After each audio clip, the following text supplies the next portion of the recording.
I got my PhD in the field of organic chemistry, postdoc at Stanford University, joined the group of a man who was going to win a Nobel Prize in chemistry, voted one of the top 50 most influential minds in the world. I was a visiting scholar at Harvard University.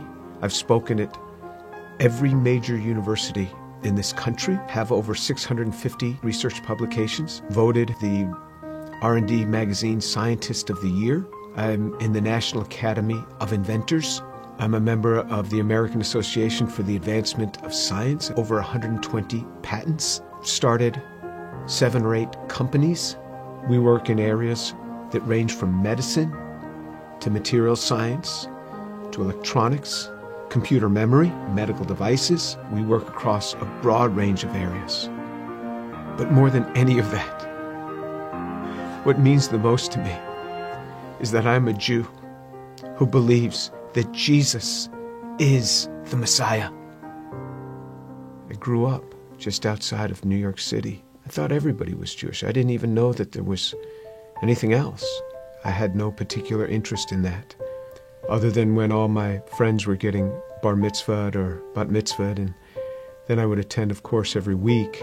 There was never really any excitement for me. I remember once I even tried to talk to a rabbi. He just brushed me off. There was very little explanation for me. I remember when I went to college, I started meeting a number of people that said that they were born-again Christians, which was sort of an odd term. What's born again? What do you mean, born again? One person saw me in the laundry room. He said, "Do you mind if I give you an illustration of the gospel?" And I remember we sat there and he actually started to draw a picture. A cliff with a man on one side, and he drew a little man, and then another cliff with God on the other side, and a big chasm in between that he labeled with sin. And I looked at him, I said, "I'm not a sinner. I've never killed anyone. I never robbed the bank. How could I be a sinner?" And he had me read a verse from the Bible. For all have sinned and fall short of the glory of God. In modern Judaism, we never really talked about sin. I don't remember ever talking about sin in my home. So he turned to another passage. Jesus said, "I say to you that everyone who looks upon a woman with lust for her has already committed adultery with her in his heart." Pow! I felt just as if I had been punched right in the chest. Here I was, new in college. I didn't think anybody knew. I would pick up these magazines and I became addicted to pornography. It was just through those magazines. And all of a sudden, something that's written in the Bible, somebody who lived 2,000 years ago is calling me out on it. And I felt immediately convicted. And that now I realized I was a sinner. When I read in the scriptures what sin is, then I knew I was a sinner. How am I going to get to God? We Jews know this better than anyone else. Without the shedding of blood, there is no forgiveness of sin. This description in Isaiah 53 of how he will bear upon himself my sin, the things that I had done, and this was him. This was the man that took this upon himself on the cross. The perfect God comes and gives himself for us. He is the one that gives himself for us. I started to realize how Jewish the New Testament is.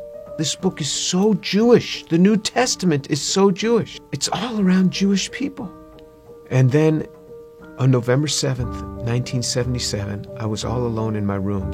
The realization that Yeshua is the one who died on the cross.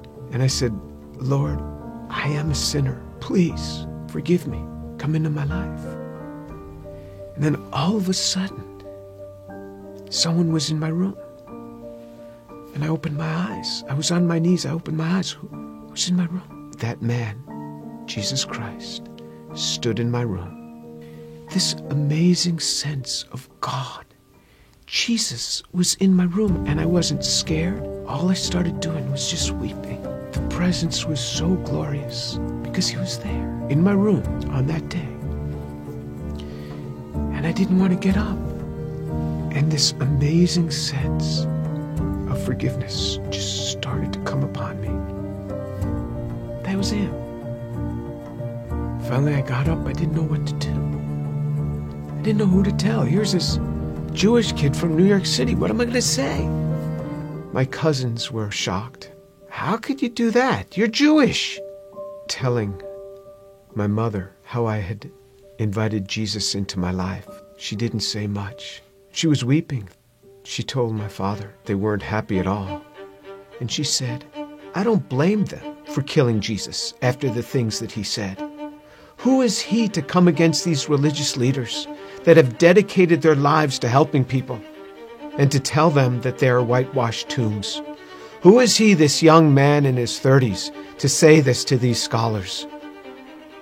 He got what he deserved. And my mother's a very deep, pensive, careful reader.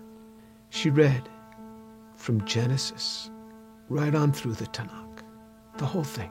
When she got done, I said, what did you think? She said, God warned us over and over again. He warned us. When my daughter was about 15, my mother and father came to visit us. At one point, my mother went into her room for several hours. She came out. She said, quite a young girl you have.